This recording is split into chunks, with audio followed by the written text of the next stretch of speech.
Good morning all of you. स्वागत है आपका केमिस्ट्री विद एस के सर में। चलिए, तो पिछले वीडियो में हमने देखा था कि केमिकल रिएक्शन क्या होता है, केमिकल इक्वेशन क्या होता है, केमिकल चेंज क्या होता है, फिजिकल चेंज क्या होता है। मतलब पिछले वीडियो में हम लोगों ने पढ़ा था कि रासायनिक अभिक्रिया क्या होती है, रासायनिक समीकरण किसे कहते हैं, रासायनिक समीकरण दो प्रकार का होता है, संतुलित रासायनिक समीकरण और असंतुलित रासायनिक समीकरण। हमने असंतुलित रासायनिक समीकरण को संतुलित भी किया था। रासायनिक परिवर्तन क्या होता है, भौतिक परिवर्तन क्या होता है। अब देखिए, रासायनिक समीकरण को हमने संतुलित किया था, असंतुलित को हमने संतुलित करने की विधि सीखा था, जार्च-यंग त्रुटि विधि द्वारा। ठीक है, अब हम देखिए पढ़ेंगे कि रासायनिक समीकरण को और अधिक सूचनात्मक हम कैसे बना सकते हैं। Making a chemical equation more informative, मतलब कि रासायनिक समीकरण जो हमारा होता है उसको हम और अधिक सूचनात्मक इंफॉर्मेटिव बना सकते हैं। कैसे बना सकते हैं, तो इसके लिए कुछ स्टेप होते हैं, उसको जानना बहुत जरूरी है। देखिए, पहला स्टेप यह है कि हमको पता है कि रासायनिक अभिक्रिया में भाग लेने वाला पदार्थ क्या कहलाता है, अभिकारक कहलाता है। और रासायनिक अभिक्रिया के फलस्वरूप जो नए पदार्थ बनते हैं उसे क्या कहते हैं, उत्पाद कहते हैं। ठीक है, तो देखिए, रासायनिक अभिक्रिया में भाग लेने वाले पदार्थ अभिकारक, अभिकारक, और जो नए पदार्थ बनता है उसे क्या कहते हैं, उत्पाद। दोनों की भौतिक अवस्थाओं को हम कुछ सिंबल द्वारा प्रदर्शित कर सकते हैं। जैसे अगर अभिकारक और उत्पाद की भौतिक अवस्था अगर ठोस, द्रव और गैस हो तो हम क्या करेंगे कि ठोस के लिए S, द्रव के लिए L और गैस के लिए स्मॉल g का उपयोग करते हैं। ठीक है, अगर अभिकारक में कोई पदार्थ जलीय विलयन में होता है, जलीय विलयन में होता है तो उसके लिए हम AQ का उपयोग करते हैं। AQ का मतलब होता है एक्वस सॉल्यूशन, जलीय विलयन। जैसे एग्जांपल में आपको बताते हैं, देखिए एक रिएक्शन बताते हैं, C+O2 कार्बन का ऑक्सीजन की उपस्थिति में जब दहन कराया गया तो हमको पता है कार्बन किस अवस्था में होता है, ठोस अवस्था में। ऑक्सीजन किस अवस्था में होता है, गैस अवस्था में। और बनने वाला पदार्थ कार्बन डाइऑक्साइड किस अवस्था में होता है, गैस अवस्था में। तो इस तरह से हम प्रदर्शित कर सकते हैं भौतिक अवस्थाओं को। सॉलिड के लिए S मतलब ठोस के लिए S, लिक्विड द्रव के लिए L और गैस के लिए क्या करते हैं, स्मॉल g का उपयोग करते हैं। अगर अभिकारक का जलीय विलयन दिया गया हो तो जलीय विलयन के लिए हम लोग क्या करते हैं, AQ का उपयोग करते हैं। AQ का मतलब होता है एक्वस सॉल्यूशन। अगला हमारा दूसरा पॉइंट यह है, दूसरा पॉइंट हमारा यह कहता है कि अगर रासायनिक अभिक्रिया में अवक्षेप का निर्माण होता है, अवक्षेप का मतलब क्या होता है, अवक्षेप को हम लोग बोलते हैं प्रिसिपिटेशन। अवक्षेप का मतलब ये होता है कि चूना को अगर पानी में डाला जाए तो कुछ समय के बाद हम लोग देखते हैं कि चूना पानी में क्या होता है, बैठ जाता है। तो चूना पानी में बैठ रहा है, तो चूना पानी में बैठ रहा है तो इसको हम लोग बोलते हैं अवक्षेप। क्या बोलते हैं, अवक्षेप, प्रिसिपिटेशन।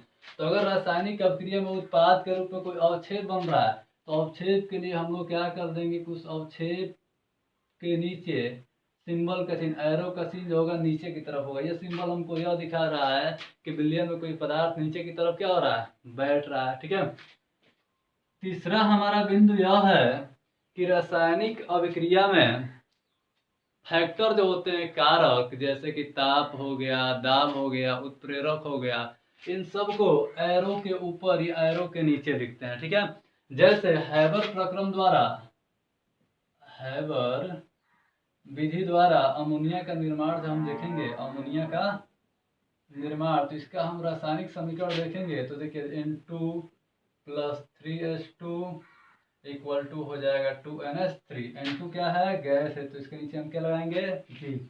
हाइड्रोजन क्या है, गैस है, तो इसके नीचे हम क्या लगाएंगे, G। अमोनिया भी क्या है, गैस है, तो इसके नीचे हम क्या लगाएंगे, G। और देखिए इसमें क्या होता है कि उत्प्रेरक होता है, Fe उत्प्रेरक मतलब आयरन उत्प्रेरक होता है। MO मोलिब्डेनम क्या होता है, वर्धक होता है। 200 वायुमंडलीय दाब, 200 ATM, 200 वायुमंडलीय दाब पर यह अभिक्रिया होती है। ठीक है, तो आयरन और मोलिब्डेनम क्या है, आयरन उत्प्रेरक है, मोलिब्डेनम क्या है, वर्धक है। वर्धक का मतलब वह होता है कि जो उत्प्रेरक की शक्ति को क्या करता है, बढ़ा देता है। ठीक है, 200 क्या है, वायुमंडलीय दाब है। ठीक है, तो क्या बन रहा है, अमोनिया, हैबर प्रक्रम इसको बोलते हैं। ठीक है, आगे पढ़ेंगे इसके बारे में। तो अगर रासायनिक अभिक्रिया में फैक्टर के रूप में उत्प्रेरक हो, ताप हो, दाब हो, तो इसको हम क्या करते हैं, एरो के ऊपर या नीचे रखकर प्रदर्शित करते हैं। ठीक है। चौथा पॉइंट हमारा यह है कि अगर रासायनिक अभिक्रिया में हम किसी पदार्थ को क्या कर रहे हैं, गर्म कर रहे हैं। मान लीजिए हम क्या कर रहे हैं, किसी पदार्थ को गर्म कर, देखिए ए प्लस बी, ए बी के साथ अभिक्रिया कर रहा है। हमने कहा कि ए और बी को गर्म किया जा रहा है अभिक्रिया में, तो डेल्टा का चिन्ह एरो के ऊपर ऐसे लिखकर क्या करते हैं, प्रदर्शित करते हैं। ठीक है। पांचवा हमारा बिंदु यह है बच्चों कि रासायनिक अभिक्रिया में अगर उष्मा हीट उत्सर्जित हो रही है, यानी कि बाहर निकल रही है, तो उत्प्रेरक उत्पाद की तरफ प्लस का चिन्ह लगाकर उष्मा को प्रदर्शित किया जाता है। जैसे कि हमारे पास एग्जांपल है C plus O2 equal to बनेगा CO2 प्लस यहाँ पे 94 कैलोरी उष्मा मुक्त होती है, यानी कि बाहर निकलती है। ठीक है। कार्बन क्या है, सॉलिड है, तो यहाँ हम क्या लगा देंगे, S लगा देंगे। ऑक्सीजन गैस है तो यहाँ क्या लगा देंगे, G लगा देंगे। कार्बन डाइऑक्साइड गैस है तो क्या लगा देंगे, G। अब देखिए प्लस करके 94 कैलोरी लिखा है, तो प्लस करके 94 कैलोरी का मतलब क्या, अभिक्रिया में उष्मा क्या हो रहा है, उत्सर्जित हो रहा है। तो प्लस करके उत्पाद की तरफ हम उष्मा की वैल्यू लिखेंगे। ठीक है। छठवां पॉइंट यह है बच्चों कि अगर अभिक्रिया में उष्मा अवशोषित की जाती है, अगर अभिक्रिया में उष्मा क्या की जाती है, अवशोषित की जाती है, मतलब कि ऑब्जर्व किया जाता है। जैसे देखिए C plus 2S is equal to हो गया CH2 और यहाँ पर माइनस हो जाएगा आपका 22 कैलोरी। ठीक है। कार्बन क्या है, सॉलिड है, सल्फर भी क्या है, सॉलिड है, तो दोनों से मिलने वाला पदार्थ भी क्या होगा, सॉलिड होगा। और ये माइनस करके उसमें, मतलब अभिक्रिया को कराने के लिए माइनस 22 मतलब 22 कैलोरी ऊर्जा क्या हो रही है, लग रहा है, ऑब्जर्व किया जा रहा है अभिकारकों द्वारा। तो अगर उसमें ऑब्जर्व किया जाता है मतलब अवशोषित किया जाता है, तो इसको उत्पाद की तरफ माइनस करके उष्मा की वैल्यू रखते हैं, और नहीं तो अभिकारक की तरफ प्लस करके भी आप रख सकते हैं। इस तरह की दो टाइप की अभिक्रिया हो गया। देखिए अगर क्या हो रहा है कि आगे पढ़ेंगे टाइप ऑफ केमिकल रिएक्शन में, तो हमको मिलेगा उष्मा शोषी और उष्मा क्षेपी अभिक्रिया। यहाँ पर देखिए उष्मा क्या हो रहा था बालक, तो उष्मा उत्सर्जित हो रहा था, बाहर निकल रही, उष्मा क्या हो रहा था, बाहर निकल रहा था। तो इस प्रकार की अभिक्रिया को हम कहते हैं उष्मा क्षेपी अभिक्रिया। एक्सोथर्मिक रिएक्शन, यहाँ पर उष्मा क्या हो रहा है, अवशोषित की जा रही है, तो इसको बोलते हैं हम एंडोथर्मिक रिएक्शन, मतलब उष्मा शोषी अभिक्रिया। तो रासायनिक समीकरण को हम और अधिक सूचनात्मक बना सकते हैं, इंफॉर्मेटिव बना सकते हैं। तो उसके लिए 5 जो बिंदु है उसको आपको जानना बहुत ही आवश्यक होता है। पहला बिंदु हमारा यह है कि रासायनिक अभिक्रिया में जो अभिकारक और उत्पाद होते हैं उनकी भौतिक अवस्थाओं को हम SLG द्वारा क्या कर सकते हैं, प्रदर्शित कर सकते हैं। अगर अभिकारक का जलीय विलयन लिया गया है अभिक्रिया में, तो उसके लिए हम एकु का प्रयोग करते हैं। एकु का मतलब होता है एक्वस सॉल्यूशन, मतलब कि जलीय विलयन। दूसरा बिंदु हमारे पास यह है कि अगर रासायनिक अभिक्रिया में किसी पदार्थ का अवक्षेप बन रहा है, मतलब कोई पदार्थ विलयन में नीचे की तरफ क्या हो रहा है, बैठ रहा है, तो इसके लिए तीर का निशान क्या होगा, नीचे की तरफ होगा। यहीं पर एक पॉइंट छूट गया था। अगर रासायनिक अभिक्रिया में कोई गैस क्या हो रही है, मुक्त हो रही है, मतलब कि बाहर निकल रही है, तो इसके लिए तीर का निशान क्या हो जाएगा, ऊपर की तरफ हो जाएगा। ठीक है। अवक्षेप को इंग्लिश में बोलते हैं प्रिसिपिटेशन, शॉर्टकट भाषा में हम लोग को इसे पीपीटी भी बोलते हैं, पीपीटी। रासायनिक अभिक्रिया में जो फैक्टर होते हैं, कारक होते हैं, जैसे कि ताप हो गया, दाब हो गया, उत्प्रेरक हो गया, इन सबको हम क्या करते हैं, एरो के ऊपर या नीचे लिखकर प्रदर्शित करते हैं। ठीक है। रासायनिक अभिक्रिया में अगर किसी पदार्थ को गर्म करना है तो एरो के ऊपर डेल्टा का चिन्ह लगाते हैं। अगर अभिक्रिया में क्या हो रहा है, उष्मा बाहर निकल रहा है, तो उत्पाद की तरफ प्लस करके उष्मा की वैल्यू लिखा जाता है, या उष्मा लिख सकते हैं। और अभिक्रिया में उष्मा की क्या की जाती है, अवशोषित की जाती है, तो उसके लिए हम उत्पाद की तरफ माइनस के रूप में उष्मा की वैल्यू रखते हैं। तो ये कुछ महत्वपूर्ण बिंदु थे। ये बिंदु क्या करते हैं, रासायनिक अभिक्रिया को और ज्यादा इंफॉर्मेटिव मतलब सूचनात्मक बनाते हैं। ठीक है। अब आगे हम पढ़ेंगे टाइप ऑफ केमिकल रिएक्शन। आगे क्या पढ़ेंगे, type of chemical reaction. Video को अंत तक देखिएगा, केमिस्ट्री आपको बहुत इजी लगेगी। ठीक है। तो आगे चलते हैं, पढ़ते हैं बच्चों टाइप ऑफ केमिकल रिएक्शन। ठीक है। चलिए हम लोग पढ़ते हैं type of chemical reaction. Type of chemical reaction.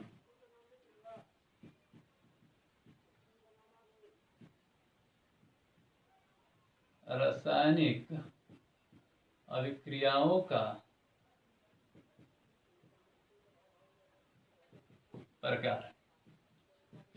तो टाइप ऑफ केमिकल रिएक्शन में पहला टाइप का जो केमिकल रिएक्शन होता है बच्चों, वो होता है कॉम्बिनेशन या एडिशन रिएक्शन, जिसको हम लोग बोलते हैं संयोजन या योगात्मक अभिक्रिया। तो पहला हम पढ़ेंगे एड रिएक्शन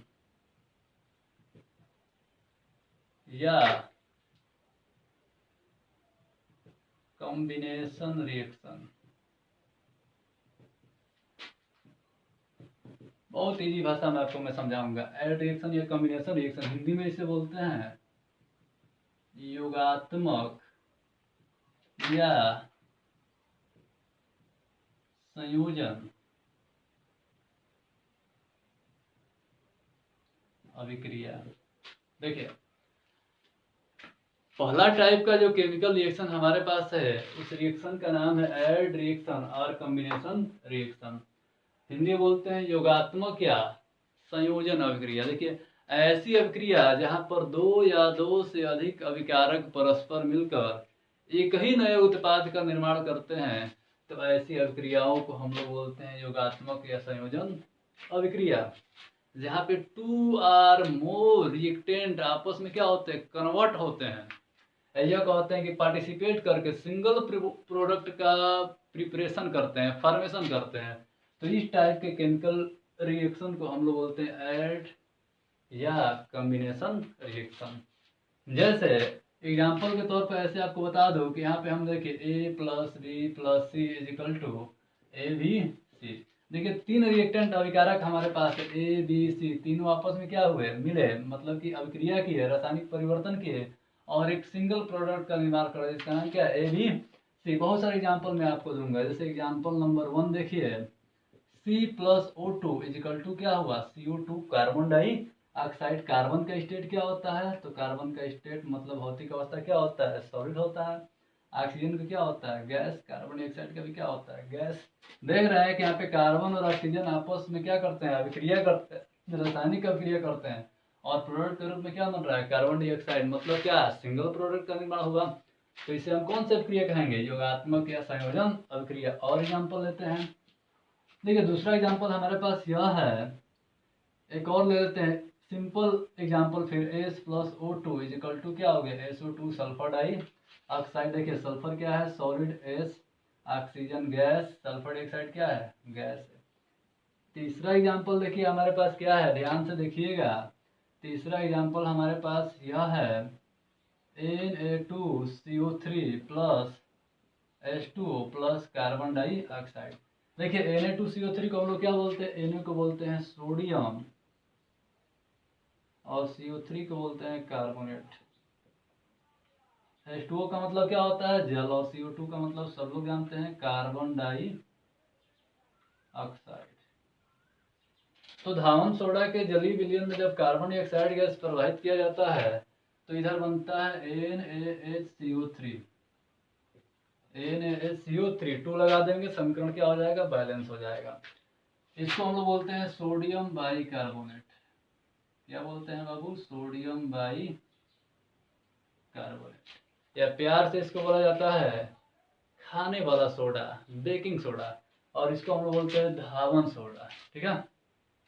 तो इन सभी रिएक्शन में हम देख रहे हैं कि रिएक्टेंट अभिकारक का नंबर दो या दो से क्या है, अधिक है, लेकिन बनने वाले उत्पाद का नंबर क्या है, केवल सिंगल है। तो अगर किसी केमिकल रिएक्शन में सिंगल प्रोडक्ट का फॉर्मेशन हो रहा है, मतलब एक ही उत्पाद का निर्माण हो रहा है, तो इस तरह की अभिक्रिया को बाबू बोलते हैं योगात्मक या संयोजन अभिक्रिया। जैसे कार्बन ने ऑक्सीजन के साथ अभिक्रिया करके क्या बनाया, कार्बन डाइऑक्साइड। सल्फर ने ऑक्सीजन के साथ अभिक्रिया करके क्या बनाया, सल्फर डाइऑक्साइड।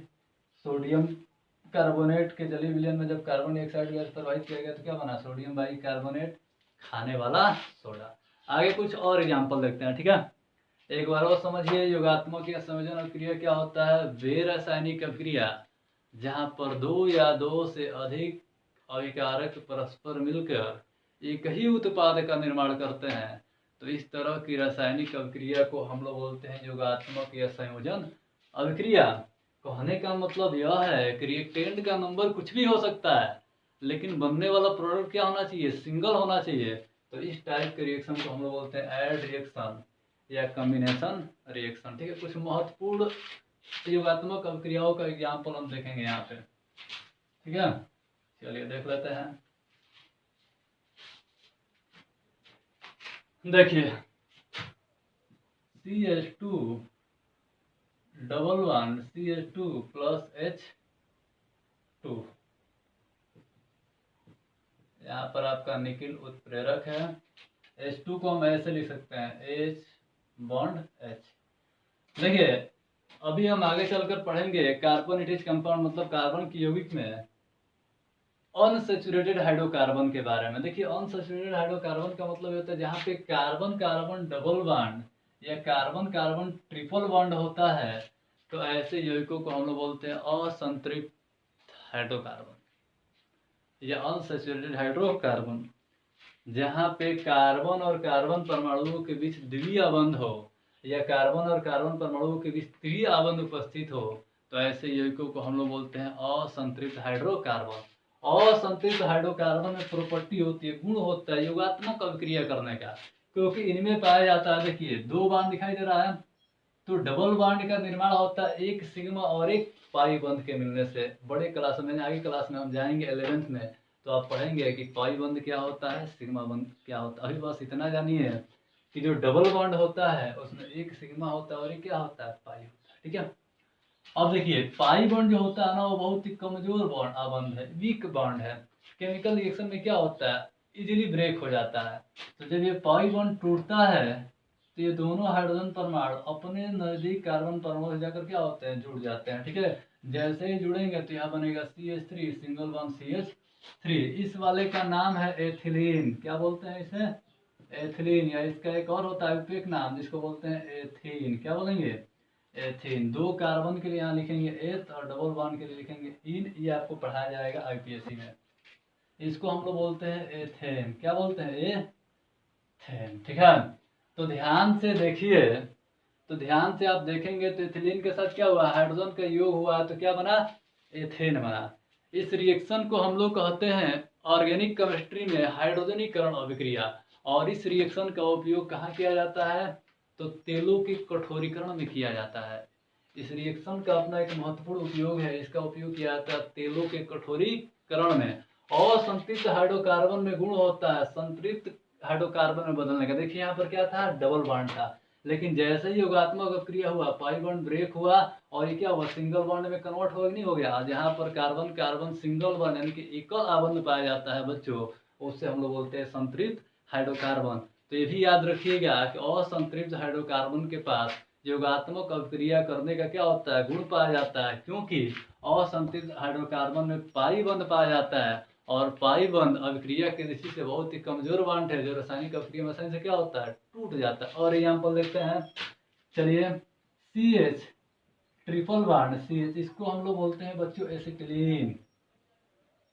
एसिटिलीन क्या बोलते हैं, एसिटिलीन। अगर इसका उपयुक्त नाम पढ़ेंगे तो दो कार्बन के लिए यहाँ पर लिखेंगे एथ और ट्रिपल बॉन्ड के लिए लिखेंगे आइन, प्लस यहाँ पर क्या करेंगे H2 का योग कराएंगे। तो H2 का योग करा दीजिए, फिर H2 को हम कैसे लिख लेंगे, ऐसे लिख लेंगे। निकल यहाँ पर क्या है, उत्प्रेरक है, ये बॉन्ड टूटा, इसके साथ ये जुट गया, तो देखिए क्या बन गया, CH2 डबल बॉन्ड CH2। देखिए triple bond break, triple bond में से एक पाई बॉन्ड क्या हुआ, ब्रेक हुआ तो कन्वर्ट हो गया डबल बॉन्ड में। अब हमारे पास क्या बन गया, एथिलीन बन गया। क्या बन रहा है बच्चों, एथिलीन। यहाँ भी असंतृप्त हाइड्रोकार्बन था, यहाँ भी असंतृप्त हाइड्रोकार्बन है, मतलब एक स्टेप अभिक्रिया और होगा। यहाँ पर आप और अभिक्रिया करा सकते हो, ऊपर वाली अभिक्रिया जो हुआ है। तो यहाँ पर क्या बन जाएगा बच्चों, तो यहाँ बन जाएगा आपका CH3 और यहाँ हो जाएगा CH3, मतलब क्या बन गया, एथेन बन गया। तो ध्यान से आप देखिए, ये था हमारे पास असंतृप्त हाइड्रोकार्बन, हाइड्रोजन के साथ क्या किया, अभिक्रिया किया, तो फिर भी बना असंतृप्त हाइड्रोकार्बन। यहाँ फिर एक बार हाइड्रोजन के साथ अभिक्रिया हो रहा है, तो देखिए संतृप्त हाइड्रोकार्बन में क्या हुआ, परिवर्तन हो ही नहीं हो गया। एक और बात बच्चों, देखिए यहाँ पर बॉन्ड टूट रहा है, तो रासायनिक अभिक्रिया का मतलब ही होता है कि पुराने आबंध का टूटना और नए आबंध का बनना। यही हमारा क्या है, रासायनिक अभिक्रिया है। ये भी आप डिफाइन कर सकते हैं कि वे रासायनिक अभिक्रिया है या वे अभिक्रिया है जिनमें पुराने बंधों का क्या होता है, पुराने बंध टूटते हैं और नए बंधों का क्या होता है, निर्माण होता है, तो उसी को हम लोग बोलते हैं रासायनिक अभिक्रिया। तो देखिए यहाँ पर भी हाइड्रोजन का योग हुआ, यहाँ पर भी हाइड्रोजन का योग हुआ। क्यों योग हो रहा है, क्योंकि ये भी क्या है, असंतृप्त हाइड्रोकार्बन, और ये भी क्या था, असंतृप्त हाइड्रोकार्बन। असंतृप्त हाइड्रोकार्बन में बच्चों गुण पाया जाता है योगात्मक अभिक्रिया करने का। हमेशा याद रखिएगा कि असंतृप्त हाइड्रोकार्बन ज्यादातर क्या करते हैं, योगात्मक अभिक्रिया ही प्रदर्शित करते हैं। क्यों, क्योंकि उनमें पाई आबंध पाया जाता है, और पाई आबंध अभिक्रिया की दृष्टि से क्या होता है बाबू, कमजोर आबंध होता है। यही कारण है कि रासायनिक अभिक्रिया में आसानी के साथ क्या होता है, टूट जाता है। ठीक है, तो ये था योगात्मक और संयोजन अभिक्रिया, योगात्मक या संयोजन अभिक्रिया। तो टाइप ऑफ केमिकल रिएक्शन में हमने पहला रिएक्शन क्या पढ़ा, पहला रिएक्शन हमने पढ़ा कॉम्बिनेशन और एड रिएक्शन, मतलब योगात्मक या संयोजन अभिक्रिया। डिफिनेशन भी हमने जाना कि ऐसी रासायनिक अभिक्रिया है जहां पर दो या दो से अधिक पदार्थ परस्पर मिलकर एक ही नए पदार्थ का निर्माण करते हैं।